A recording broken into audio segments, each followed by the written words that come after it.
Sirvo en el Ministerio Libertad con Propósito en centros carcelarios.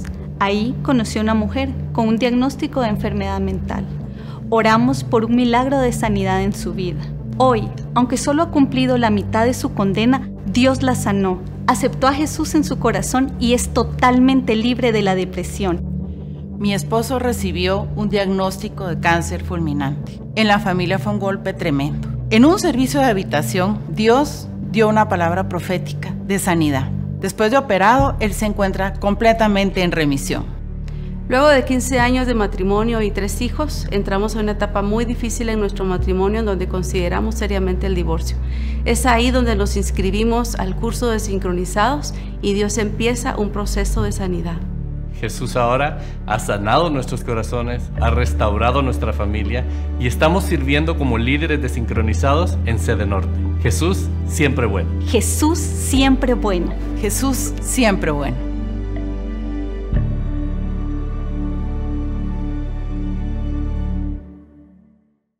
Hoy continuamos con nuestra serie Jesús siempre bueno, y hoy queremos tocar el tema adoración, refugio en tiempos de confusión. Y quiero contarle que veníamos preparando esta serie de adoración y la idea es que como iglesia subamos nuestro nivel de adoración, que aprendamos a adorar con pasión a Dios. Y poco nos imaginábamos que al inicio de esta serie íbamos a vivir lo que vivimos con Santi, que Dios tomó a Santi y se le llevó a su presencia, a nuestro querido nieto. Y eso me da pie para hablarte precisamente de qué hacemos los hijos de Dios cuando atravesamos tiempos de confusión. ¿Qué debemos hacer? Debemos refugiarnos en Dios, en la adoración, en esos tiempos de confusión. Y como te has dado cuenta, en la presentación de la serie son testimoniales de cómo Dios respondió a peticiones de oración, testimoniales de personas que dicen Dios es siempre bueno porque Dios contestó mi oración. Pero ¿qué pasa cuando Dios no contesta nuestra oración como nosotros queríamos? ¿O qué pasa cuando Dios no contesta nuestra oración y hay silencio? ¿Qué hacemos allí? Nosotros adoramos a Dios aún cuando las respuestas no sean las que nosotros queremos. ¿Por qué? Porque Jesús es siempre bueno. Diga conmigo, Jesús es siempre bueno. Y decir Jesús es siempre bueno es carácter cristiano. Y esto se define cuando estamos en tiempos de paz, cuando no hay conflicto. Nosotros nos determinamos a decir, aunque yo no entienda lo que me está pasando, yo voy a adorar al Señor. Porque lo contrario sería decir, si Dios contesta mi petición, yo la adoro, pero si no contesta mi petición, entonces dejo ir a la iglesia. Si no contesta mi petición, entonces escondo mi Biblia. Entonces si no contesta mi petición, dejo de servir. Y eso es inmadurez cristiana, eso es falta de carácter cristiano. Y parte de lo que nosotros tenemos que aprender es que Jesús es siempre bueno y somos nosotros los que tenemos que entender a Dios y no Dios entendernos a nosotros. Hoy vamos a ver 3 historias de personajes en la Biblia que decidieron decir Dios es bueno, Jesús es siempre bueno y yo lo voy a adorar a pesar de que yo no lo entienda. Y eso es lo que debemos hacer, porque Dios es Dios y yo no soy Dios. Y cuando Él procede de una manera que yo no lo entienda, soy yo el que tiene que ceder a su voluntad en lugar de que yo pretenda que Él ceda a mi voluntad. Veamos qué es lo que debemos hacer entonces: adorarlo en tiempos de confusión.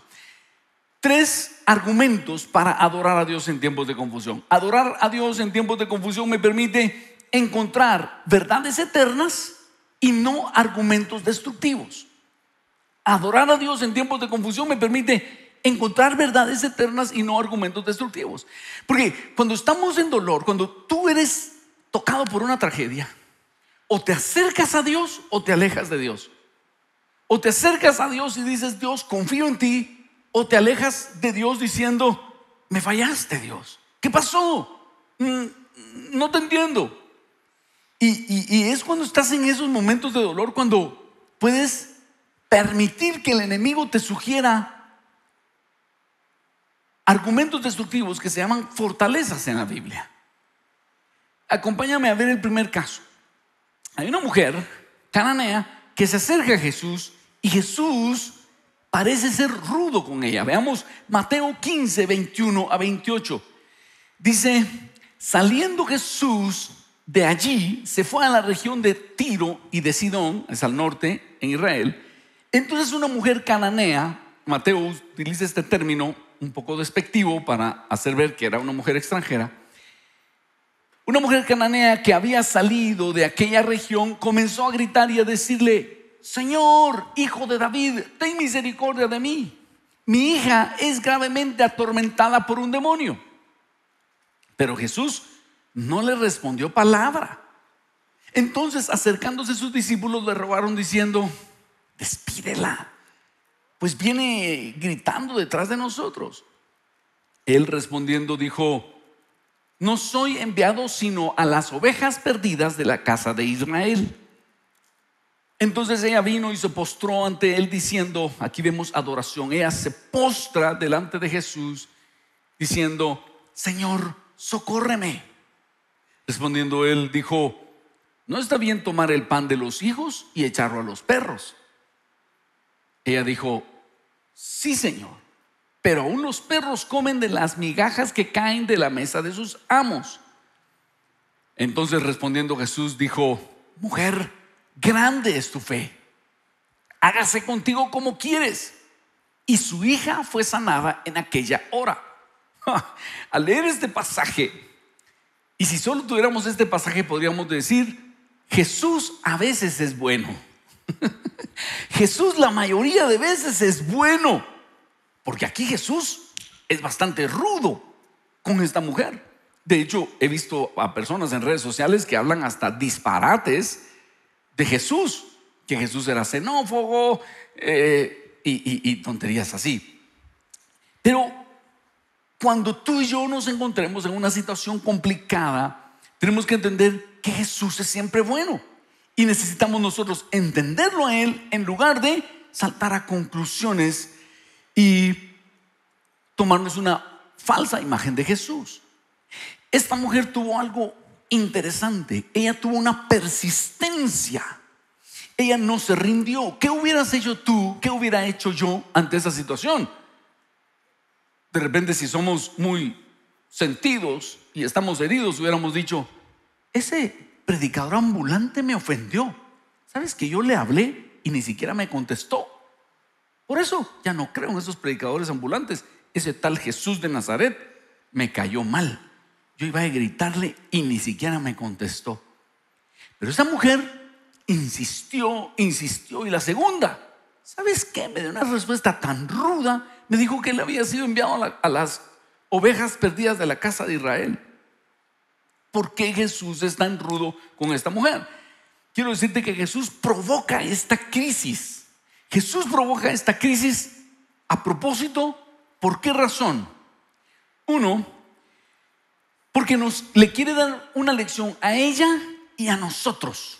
¿Y cuál es la lección que le quiere dar? Esta mujer es cananea, es decir, no es judía. Y se acerca a Jesús aproximándose como que es judía, aparentando como que es judía. Se acerca con un password equivocado y le dice, Jesús, hijo de David. Y ella no sabe ni quién es David. Ella es cananea. Entonces Jesús la ignora. Es por eso que Jesús la ignora. ¿Sabes qué le está diciendo? No aparentes ser judía si no eres. No aparentes ser judía si no eres. Mejor ven como gentil y yo como gentil te voy a atender.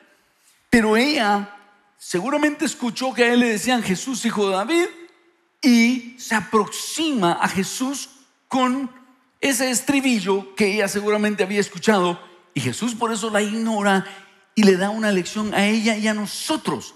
Luego es sumamente rudo con ella. ¿Por qué razón? Porque le dice, si tú intentas parecer judía, ¿sabes cómo te van a decir ellos? Que eres perrillo. Así te van a tratar ellos. Entonces, si vienes con ese password, aquí estás mal. Pero si vienes reconociendo que no eres judía, pero que necesitas mi ayuda, con mucho gusto te voy a atender. Ahora, ¿por qué eso es importante para nosotros?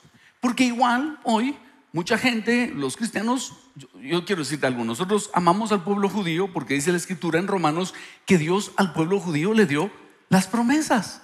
Entonces nosotros amamos a los judíos, oramos por los judíos, oramos por la paz de Jerusalén, pero atención, nosotros no tenemos que hacernos judíos. Nosotros no tenemos que tratar de hacernos como que somos judíos. Y ha pasado y sigue pasando que de repente hay gente que empieza a coquetear con esto de hacerse judío, y vas a encontrar que de repente algún cristiano empieza diciendo, no, yo le digo Yeshua HaMashiach, yo le digo Yeshua. Ya empieza y empieza a tener le pone una estrella de David a su puerta, empieza a orar con la cabeza tapada, se pone un kippah, ya es un cristiano, y de repente empieza a decirle, pastor, ¿y aquí por qué no tocamos música más hebrea? Yo le pregunto, ¿y por qué? Es que esa música le agrada más al Señor. Ahí está el problema. Pensar que si nos hacemos como judíos vamos a agradar más al Señor.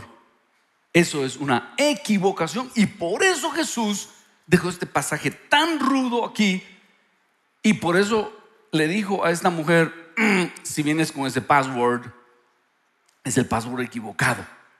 Si tú y yo tratamos de llegar con Jesús así, aparentando que somos judíos, Jesús nos va a decir, yo te conozco si te gustan los tamalitos de chipilín.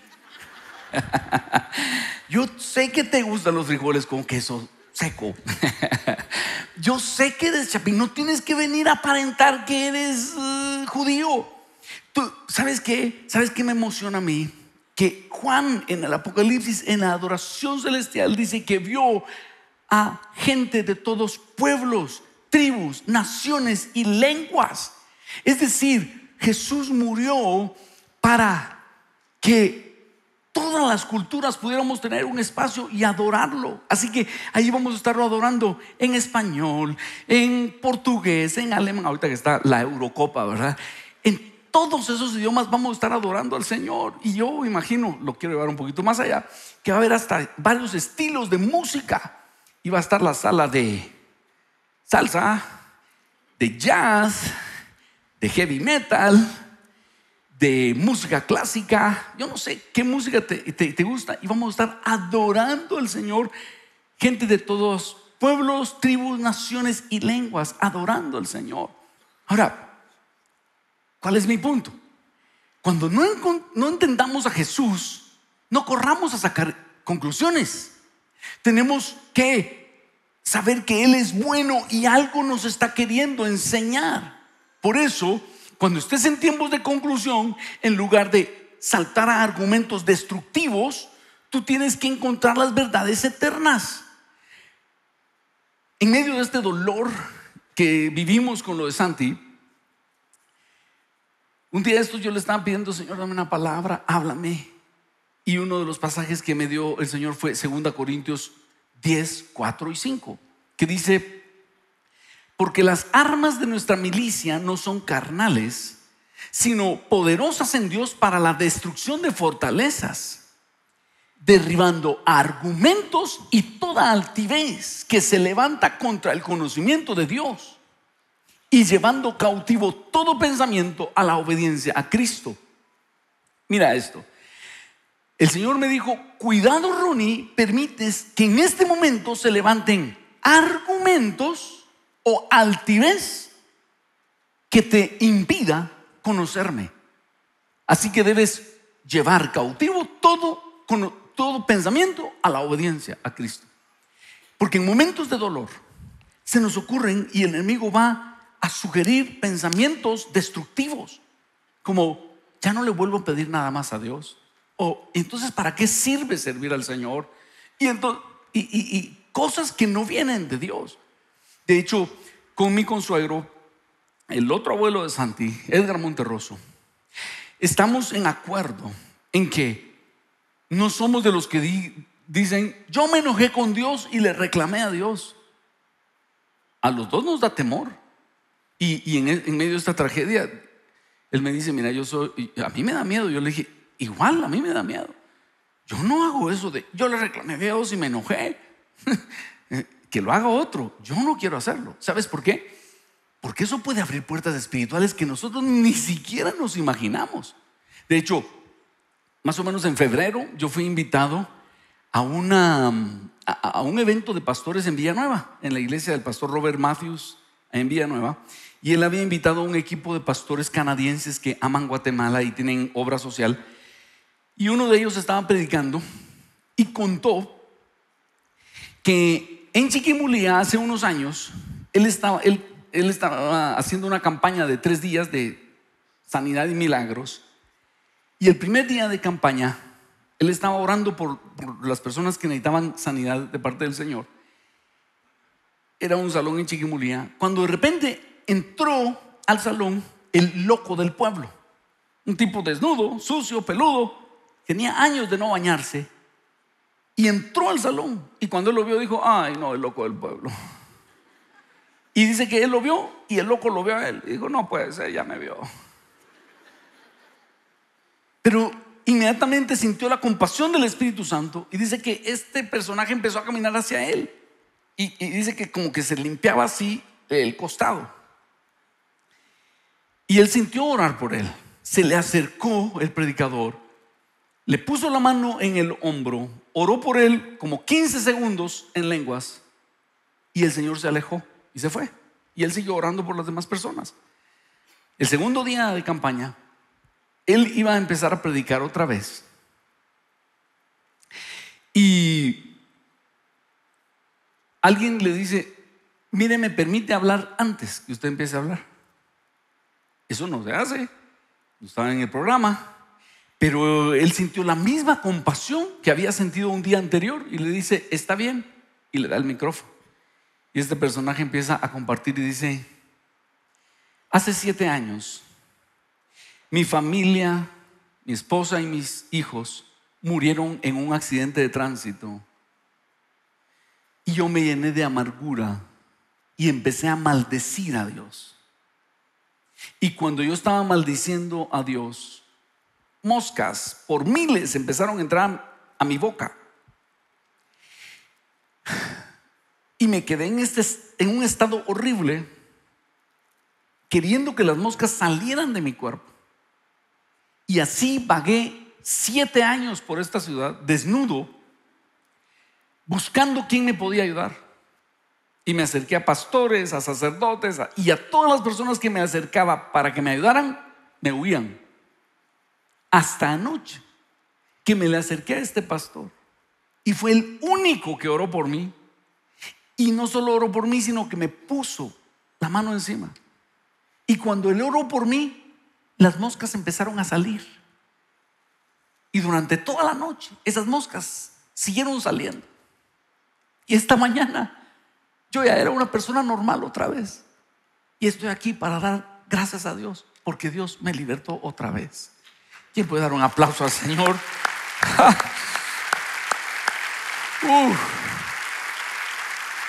Y este pastor nos desafiaba a los pastores y nos decía, ¿quién está dispuesto a tocar al necesitado? Y yo estaba pensando cuántas veces yo me he cambiado de banqueta cuando veo a una persona así.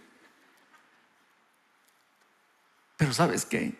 Lo cuento porque no es broma que en medio de una situación de dolor reclamemos a Dios y digamos tonterías y me enojé con Dios y me peleé con Dios. Cuidado, yo por lo menos no te lo recomiendo. Por eso dice aquí, las armas de nuestra milicia no son carnales, sino son poderosas en Dios para destrucción de fortalezas, derribando argumentos y toda altivez que se levante contra el conocimiento de Dios y llevando cautivo todo pensamiento a la obediencia a Cristo. Si tú has permitido que se levante un argumento o altivez en contra del conocimiento de Dios, hoy le vas a pedir perdón al Señor y le vas a decir, yo me humillo delante de ti, Señor. Entonces lo primero que tenemos es esta mujer cananea que a pesar de todo se humilla delante del Señor. Y termina la historia cuando Jesús le dice: mujer, grande es tu fe. Yo casi puedo ver una sonrisa en el rostro de Jesús que dice: entendiste, grande es tu fe, haz como tú quieres. Y su hija fue sanada en aquella hora. Hay un segundo personaje admirable y es el rey David.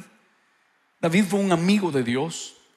David, a través de poesías, fue un profeta y llegó a conocer a Dios, y lo sabemos porque escribió salmos que describen a Dios, y mucha de la doctrina que nosotros tenemos y que Jesús citó eran salmos que escribió David.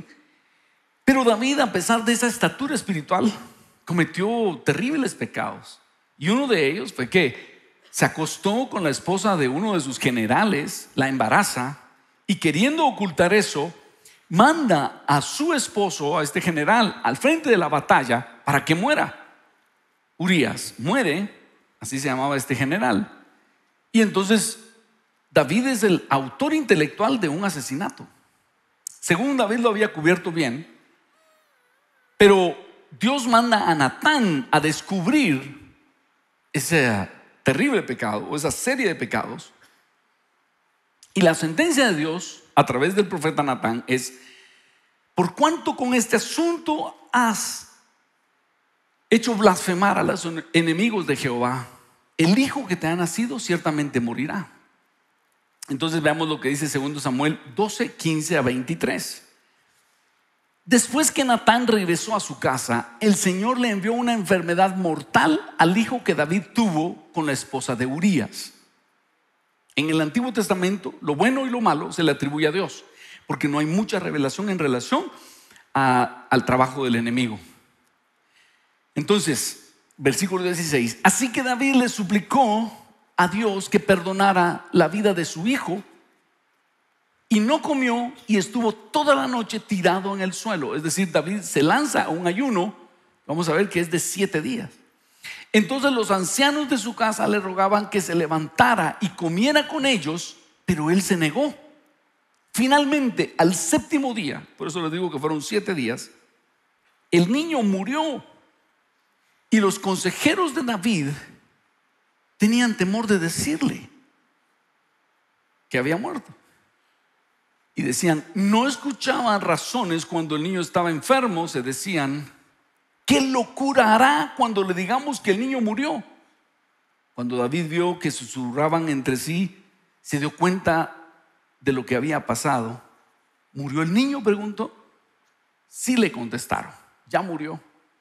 De inmediato David se levantó del suelo, se lavó, es decir, se bañó, se puso lociones y se cambió de ropa. Luego fue al tabernáculo a adorar. Veamos aquí un hombre de Dios que en medio del dolor adora. Luego fue al tabernáculo a adorar al Señor, y después volvió al palacio donde le sirvieron comida y comió. Sus consejeros estaban asombrados. No lo entendemos, le dijeron. Mientras el niño aún vivía, lloraba y rehusaba comer. Pero ahora que el niño ha muerto, usted terminó el duelo y de nuevo está comiendo. Ayuné y lloré, respondió David, mientras el niño vivía, porque me dije, tal vez el Señor sea compasivo conmigo y permita que el niño viva. Pero ¿qué motivo tengo para ayunar ahora que ha muerto? ¿Puedo traerlo de nuevo a la vida? Un día yo iré a él, pero él no puede regresar a mí. Vemos cómo un amigo de Dios, un hombre de Dios maduro, enfrenta un momento de confusión, un momento de duelo. David sabe que esta enfermedad es el resultado de su pecado. Natán se lo dijo. Pero a pesar de eso, él decide espontáneamente hacer un ayuno en favor de su hijo, clamando a Dios, diciendo, tal vez Dios tenga misericordia de él.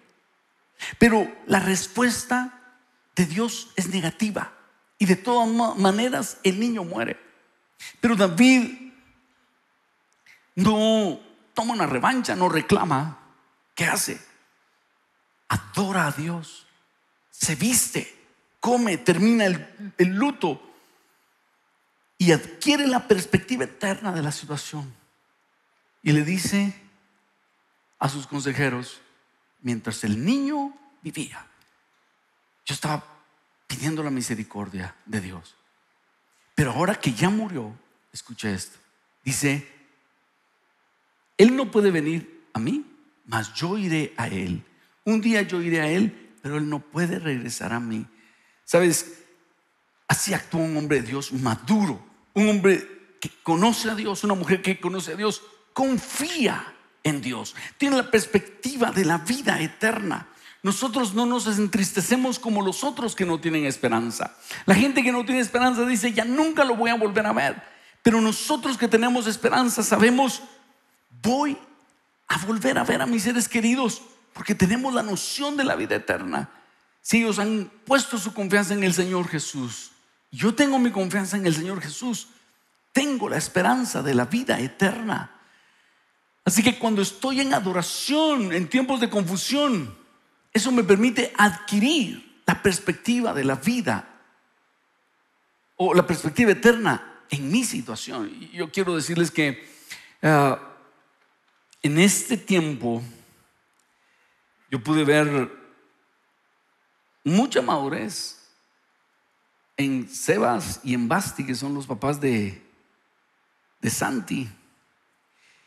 Y yo, cuando ellos llevaban al bebé al hospital, yo iba con ellos, yo llamé a Basti, iba escuchando lo que iba pasando en el vehículo con ellos. Sebas no se dio cuenta que Basti dejó el teléfono abierto. Yo no escuché una mala palabra, no escuché un reclamo. Y te digo, cuando estamos en momentos de presión es que nosotros sacamos lo que tenemos dentro. Pero ¿cuántos cristianos dicen: ay, pastor, sí, es que ahí dije malas palabras porque es que estaba tenso, pero Diosito sabe? Pero es cuando estamos tensos que sacamos lo que llevamos dentro. Es que ahí es donde nosotros deberíamos sacar, en lugar de clamar por ayuda del infierno, que es lo que hacemos cuando decimos malas palabras. Deberíamos orar y clamar por la ayuda de Dios. ¿Qué sacamos cuando estamos tensos? ¿A quién llamas? Otra cosa que Basti dijo que me pareció impactante fue: no puedes confiar en alguien a quien no conoces. Y eso me pareció impactante porque David conoce a Dios y podía confiar en Dios. Y por eso venimos a conocer a Dios, por eso leemos la Escritura, porque cuando estamos en momentos de confusión, podemos decirle: Dios, yo sé que tú no te equivocas, ni vas a hacer algo por maldad. Yo, si no te entiendo, por lo menos puedo confiar en ti. Puedo confiar en ti, Señor. Cuando adoramos a Dios en tiempos de confusión, eso nos permite adquirir la perspectiva eterna de la situación que estamos viviendo. Y número 3, adorar a Dios en tiempos de confusión me permite recordar que su voluntad es perfecta, la mía no.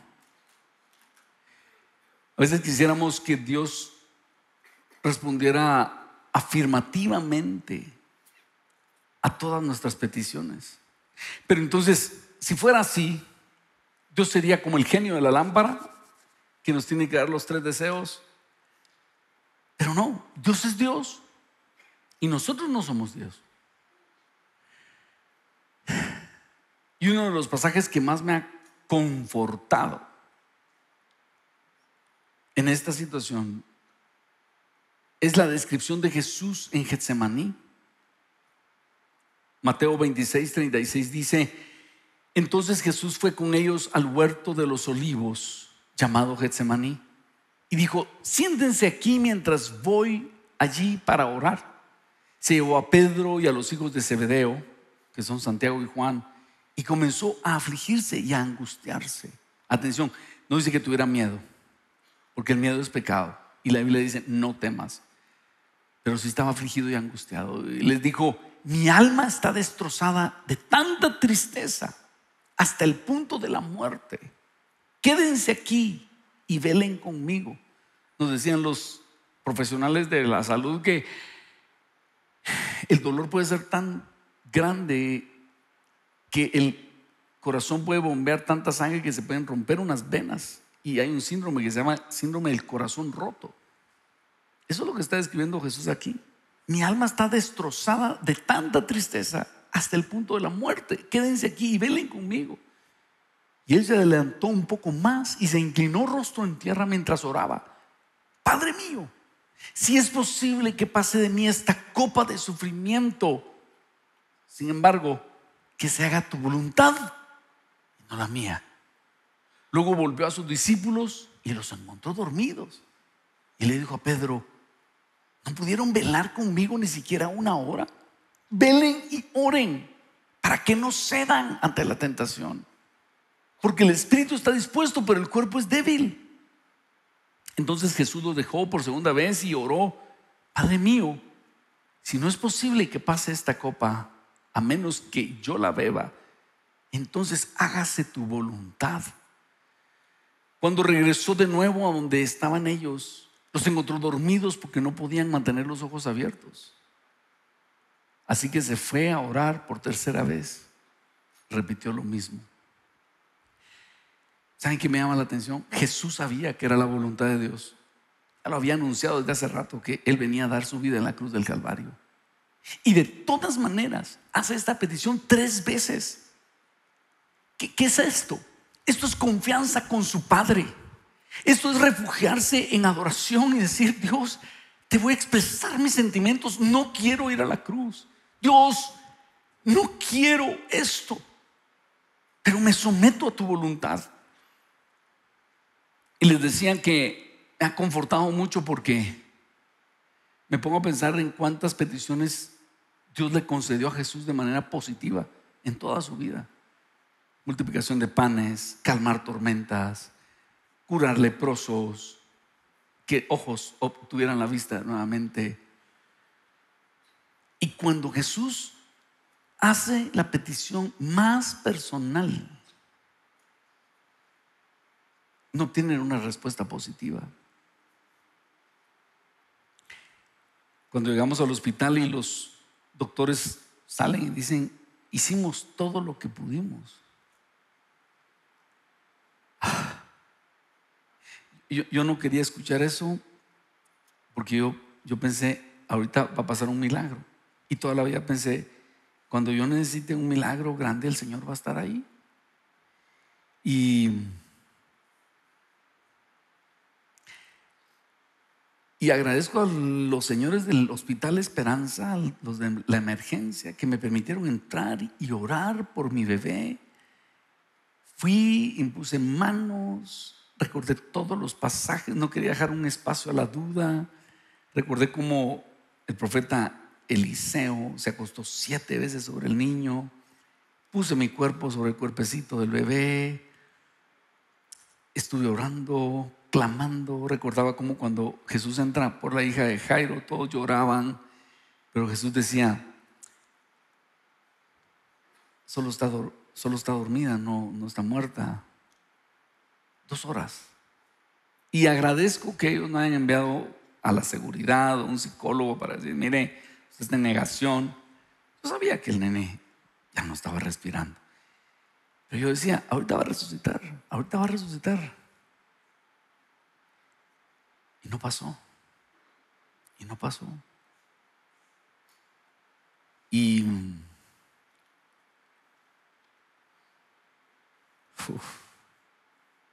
ese silencio.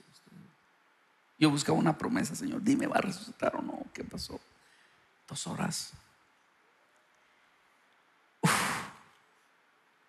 Hasta que te rindes a entender que su voluntad es perfecta y no la tuya. Y que si Dios decidió llevarse a Santi es porque Él sabía algo que nosotros no, y tal vez nunca lo vamos a llegar a saber. Y duele muchísimo. Pero aquí Jesús no se limitó a pedir al Padre. Eso es lo que me alienta. Y si usted me dice, pastor, si uno de los secesionistas, los que creen que ya no hay milagros ahora, mira, ya aprendió, pastor, ya aprendió a no orar por los enfermos. Yo te digo, lo volvería a hacer. Lo volvería a hacer. Porque Jesús aquí oró y Él sabía que era la voluntad del Padre. Yo voy a seguir orando por enfermos, voy a seguir orando para que resuciten los muertos, voy a seguir orando por lo imposible. Yo voy a seguir orando porque no es mi voluntad, es la voluntad del Padre. Y Él dijo, oren para que los muertos resuciten. No por mi poder, es el poder de Él y es su voluntad. Y la gente sana si Dios quiere, no por mí, es por Él. Y si la gente sana es porque Dios quiere, no por nosotros. Y es por eso que tengo que tenemos que tener cuidado de no hacer acuerdos con el enemigo. Porque aquí uno podría decir, bueno, entonces, Señor, ya no vuelvo a orar por los enfermos. Como no contestaste esa petición, no vuelvo a orar. Acuerdos con el enemigo. Miren aquí Jesús, con qué confianza llega. Papito, no quiero ir. Van a decir ustedes que Jesús no sabía que era la voluntad de Dios que fuera a la cruz. Pero ella no puede decir, Señor, yo no quiero enterrar a mi nieto. Yo no quiero pasar por ese dolor. No quiero perder mi casa, Dios. No quiero. Pero estás en adoración y siente uno el abrazo del Padre. Siente uno ese abrazo del Padre. Y reconocer que la voluntad de Dios es perfecta.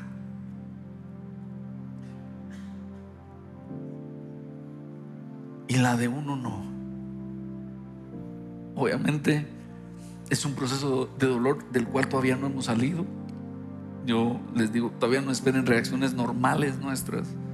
Que yo esté predicando aquí o Basti cantando y Sebas, todavía no estamos al 100.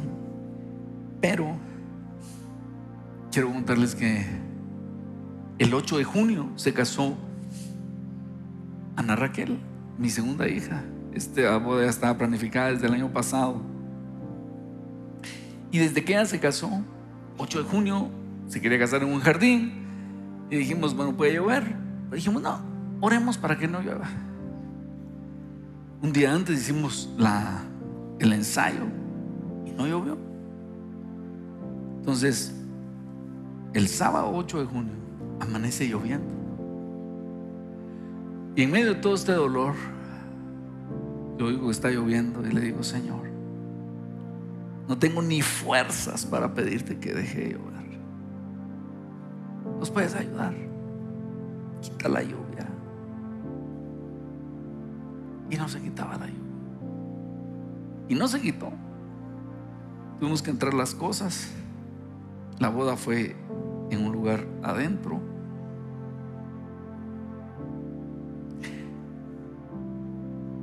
Y en eso, como a las 5 de la tarde, siento un olor. En ese lugar donde ella se casó, cerca de una finca de cerdos, y hay un olor que llega desagradable. Y a las 5 de la tarde, ya cuando todo estaba terminando, llegó ese olor. ¿Y saben qué?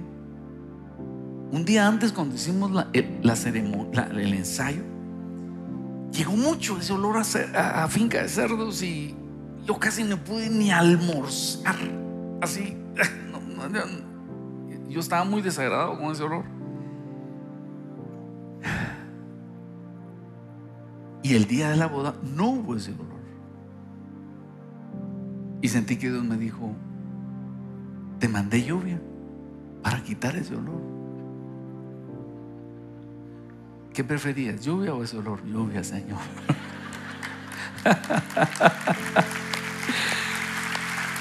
Y solo como que llegó un ratito para decirme, mi voluntad es perfecta, la tuya no. Cuando enfrentemos cosas que no nos gusten, cuando Dios no responda de la manera que nosotros pensábamos que debía responder, recordemos que la voluntad de Dios es perfecta, la nuestra no. Y debemos adorar en esos momentos. Amén. Y te digo, cuando adoramos, entonces encontramos las verdades eternas y no argumentos destructivos. Entonces adquirimos la perspectiva eterna de nuestra situación y recordamos que su voluntad es perfecta, no la nuestra. Un mes antes o 2 meses antes de que el Señor llamara a Santi a su presencia, me empezó a salir en YouTube una canción que no la entendí. Solo me gustaba la melodía, pero no la entendía, honestamente. No. Y ahora ya la superentiendo, y ahora entiendo que Dios está preparando mi corazón. Esta canción dice: habrá gozo en la mañana, vendrá gozo en la mañana. Y yo quisiera invitar a que nos pongamos de pie. Le pido a la banda que la toquemos. Esta canción dice: si no es bueno, si no te parece bueno, es porque Dios no ha terminado aún. Puede ser que tú estés pasando un momento de confusión. Puede ser que estés molesto con Dios porque Él no ha contestado o no contestó como tú querías alguna petición. Hoy te invito a derribar cualquier argumento que el enemigo haya levantado y le digas: Señor, me rindo porque tú eres siempre bueno. Me rindo ante ti porque tú eres siempre bueno. Y si esto no se mira bueno, es porque tú no has terminado el proceso. Ayúdame a tener la perspectiva eterna. Yo quiero derribar los argumentos que el enemigo haya levantado en mi corazón. Y hoy regreso a ti. Cantemos: habrá gozo en la mañana. Aunque no entiendas qué pasa, siempre es bueno para el que le ama. Pero no tendrás descanso si no sueltas el afán del mañana. Porque aún no es fe si no puedes creer más allá de tu propio plan. Aunque no tenga sentido, sigue hacia adelante, solo avanza. Vendrá el gozo en la mañana. Vendrá el gozo en la mañana. Ceder a tus sentimientos es como ahogarse en un vaso de agua.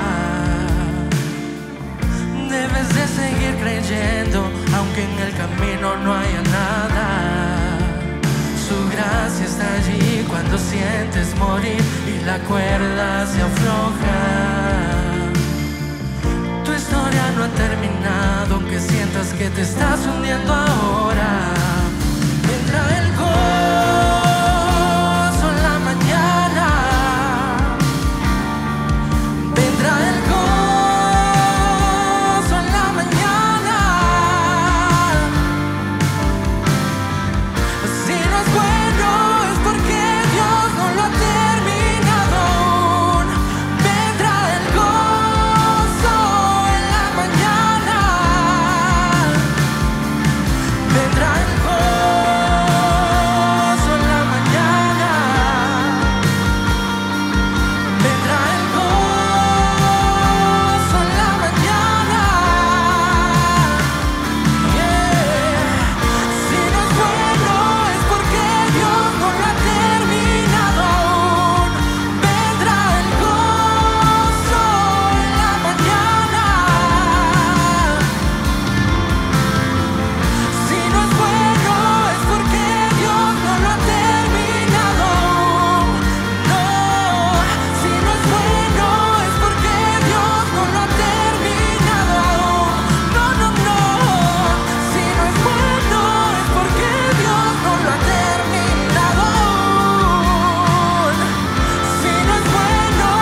Pedro 5:10.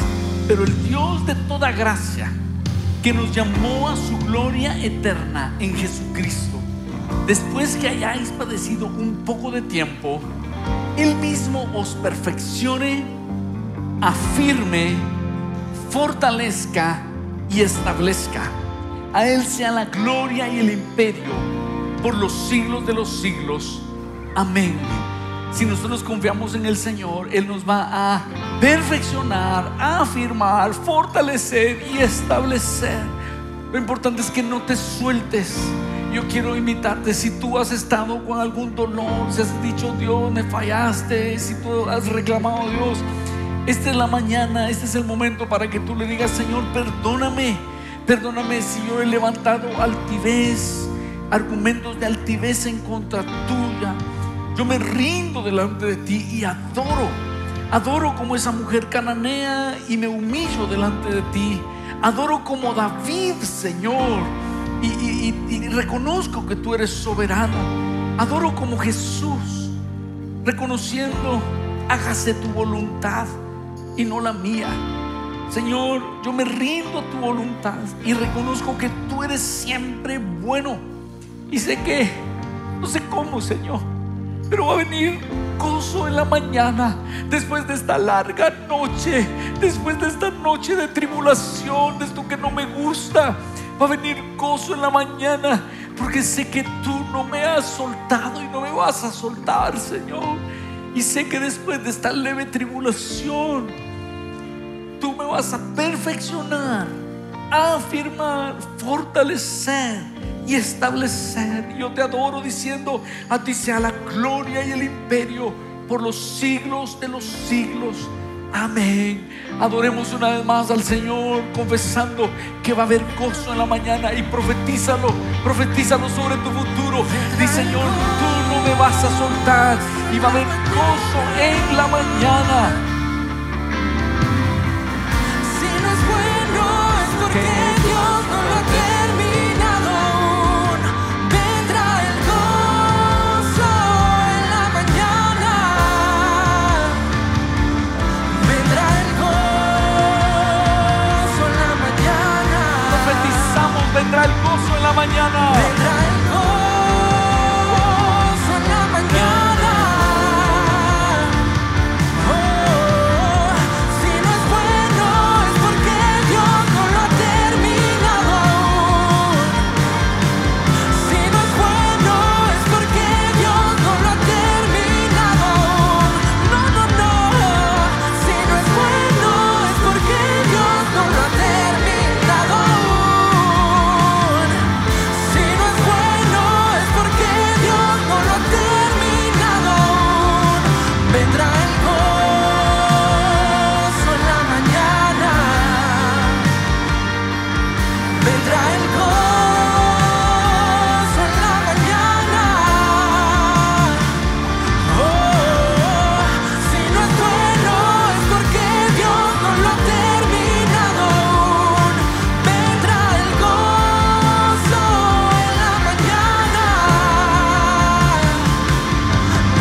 Padre, ponemos en ti nuestra confianza, Señor, y derribamos todo argumento y toda altivez que se haya levantado en nuestros corazones, y ponemos en ti nuestra confianza.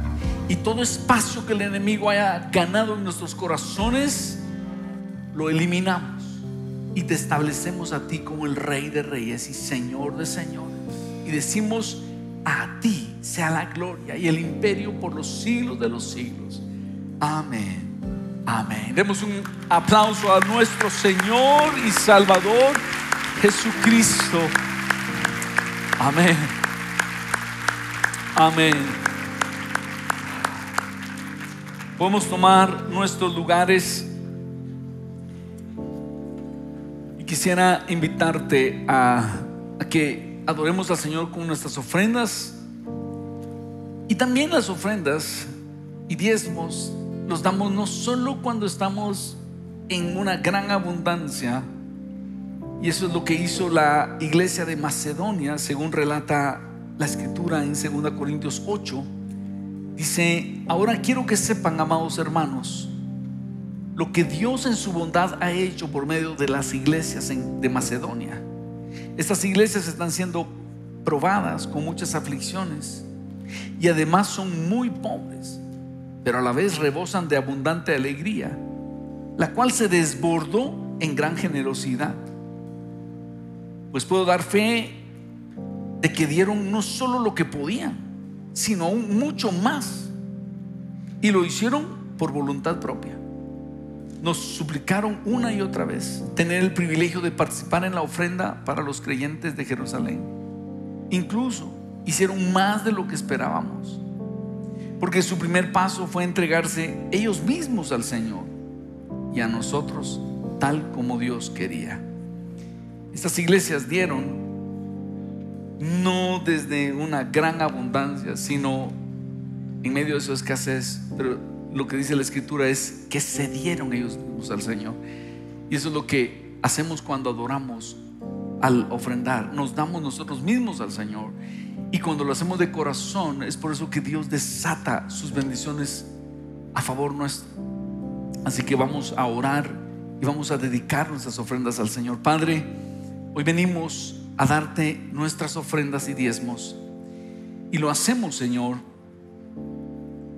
dándonos nosotros mismos, porque estas ofrendas reflejan el trabajo que hemos realizado, y al darlas nos damos a ti, Señor, en adoración.